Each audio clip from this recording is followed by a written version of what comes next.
They say some houses aren't haunted, they are evil. In a quiet, snow-draped suburb just outside of Calgary, Canada, there was a house no one dared to live in. It looked normal. A pretty Victorian-style home with a white picket fence and ivy crawling up its sides. But the locals called it the Whispering House.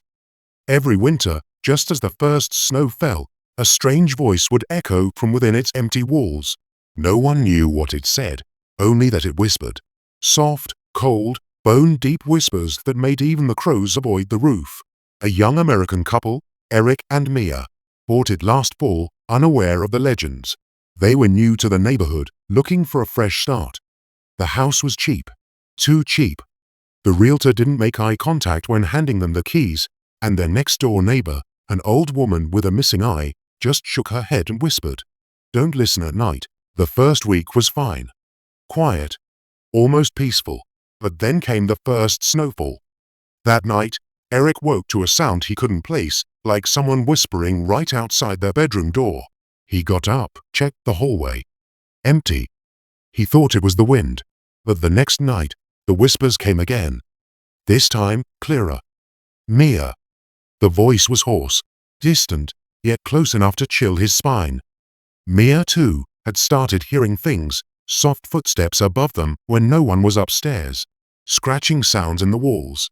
The dog refused to enter the guest room, where the air always felt 10 degrees colder. One night, Mia found a message written on the fogged bathroom mirror. "Let me in." She screamed, but Eric insisted it was a prank. She knew it wasn't.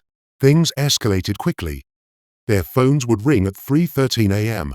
Every night, static on the other end, followed by faint breathing. Lights would flicker.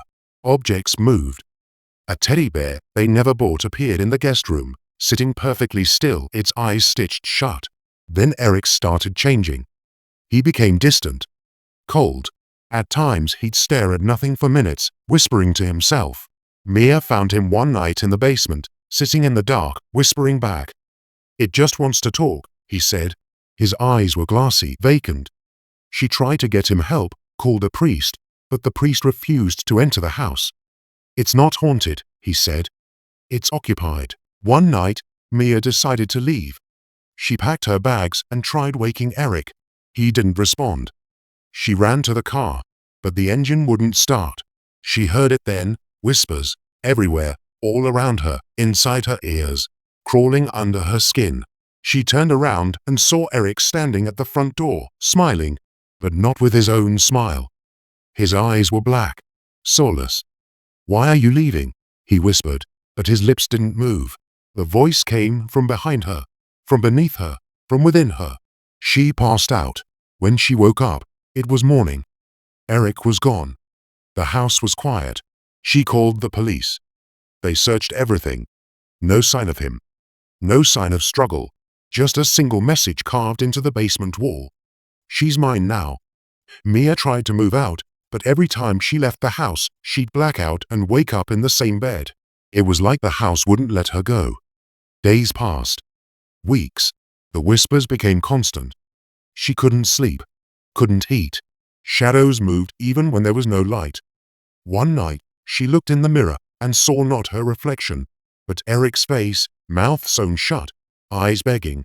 Behind him stood a tall, faceless figure cloaked in shadows, whispering into his ear. Desperate, Mia set the house on fire. She doused every room in gasoline, lit a match, and watched the flames rise. But the fire didn't spread, it froze.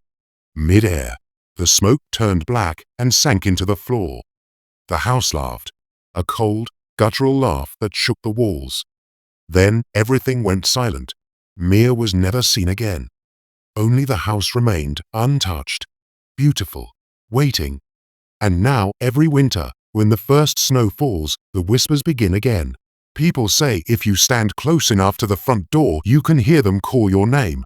And if you listen for too long, you'll never stop hearing them.